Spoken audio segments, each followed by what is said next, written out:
नेपालको राजनीति इतिहासकै कमजोर मोडमा पुगेको आभास मिल्न थालेको छ। राजनीति कमजोर भएको हो या जनताको मनोबल कमजोर भएको हो, यतातर्फ पनि केही सोच बनाउनु सान्दर्भिक नै रहला। राजनीति कमजोर भएसँगै नेतृत्वबाट हुने हरेक कामहरू जनताको नजरमा विवादास्पद देखिने अनि जनता सर्वाधिक असुरक्षित महसुस गर्दै सानो भन्दा सानो विषयहरूमा पनि आवश्यकता भन्दा बढी सशंकित हुने अवस्थाले देशको निर्णय प्रक्रियामा गम्भीर संकट उत्पन्न हुँदै गएको देखिएको छ। सामान्य घटनाहरूले पनि ठूलो महत्व पाउन थाल्नु अनि वास्तविकता भन्दा बढी अतिरञ्जित समाचारहरूले प्रशय पाउनु, सबैतिर निराशाका स्वरहरू मात्र देखिनु र राजनीतिक नेतृत्व सधैँभरि रक्षात्मक अवस्थामा रहनु इत्यादि कुराहरूले राज्यलाई कमजोर बनाउँदै गएको कुराको प्रमाणित गर्दछ।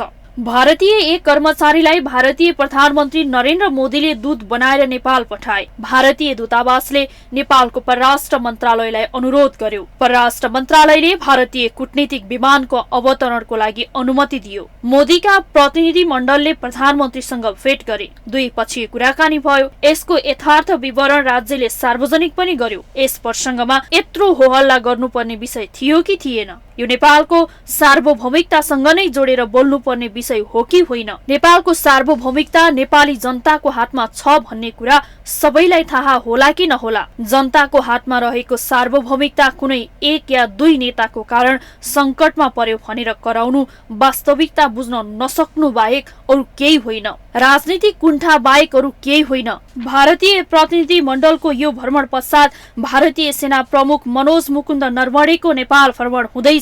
यस विषयलाई लिएर पनि ठूलै हंगामा हुने निश्चित नै छ।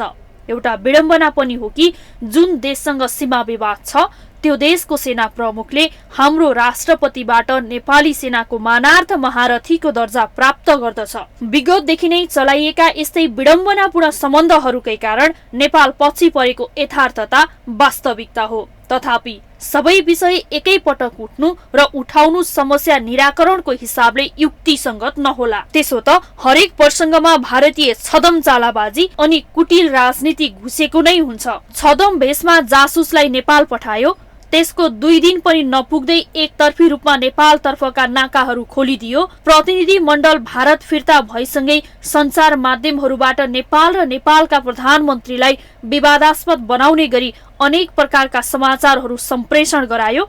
यी सबै विषयहरू नेपाललाई कमजोर बनाउनकै निमित्त भारतले खेलेको चालबाजी थियो।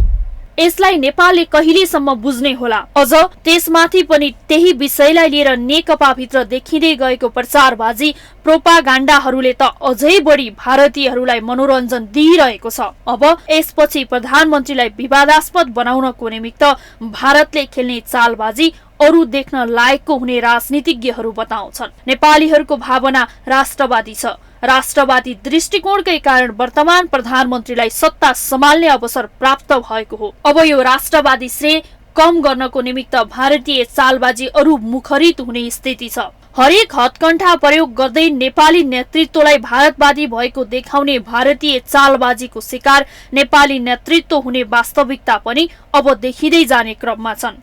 जसले जुन प्रकारले अर्थ लगाए पनि प्रधानमन्त्री केपी शर्मा ओलीकै कारणले तिल मिलाएको भारतको नजरमा प्रधानमन्त्री ओली नजदिक हुन सक्ने सम्भावना छैन। राजनीतिको यो कालखण्डमा भारतले प्रधानमन्त्री ओलीलाई विश्वास गर्ने अवस्था पनि छैन। ओलीको सत्तालाई रुचाउने अवस्था पनि छैन। भारतले दूरीमा राख्दा प्रधानमन्त्रीको छवि जनतामा अझ राम्रो हुनेतर्फ भारत सचेत छ। त्यसैले जसरी पनि आफ्नो फन्दामा पार्दै भारतवादी रूपमा चित्रण गर्नेतर्फ कुनै कसर भारतले बाँकी राख्ने छैन। यो सिङ्गो परिवेशको समीक्षा गर्दै जनमानसले एउटा धारणा बनाउन जरुरत छ। नेतृत्वलाई भिडाएर तमासा बनाउँदै नेपालको राजनीतिलाई कमजोर बनाउनेतर्फ भारतीय चालबाजी पनि बुझ्न जरुरी छ। भारतको विषयलाई लिएर पैदा हुने नेपाली तरङ्ग भारतको लागि सधैँ सुखद हुने गर्छ। अहिलेको तरङ्गबाट पनि भारतले राम्रैसँग मजा लिइरहेको छ। भारतीय विषयलाई सञ्चार क्षेत्रले पनि बेवास्ता गर्न सक्नुपर्छ। कुनै पनि घटनालाई सामान्य रूपमा केही पनि नभए जस्तो गर्दै पचाउन सक्ने क्षमता नेपालीहरूमा विकास हुनुपर्छ। नेपालको सार्वभौमिकता त्यति कमजोर छैन। एक जनाको हातमा सार्वभौम सत्ता रहँदा त कसैले हल्लाउन सकेको थिएन। अहिले त 3 करोड जनताको हातमा सार्वभौमिकता छ। शंका गर्नु पर्दैन। एक दुईजना नेता बिग्रिए पनि देशको सार्वभौमिकताको रक्षा गर्न नेपाली जनता सक्षम छन्। माउन्टेन टेलिभिजन राजनीतिक ब्युरो।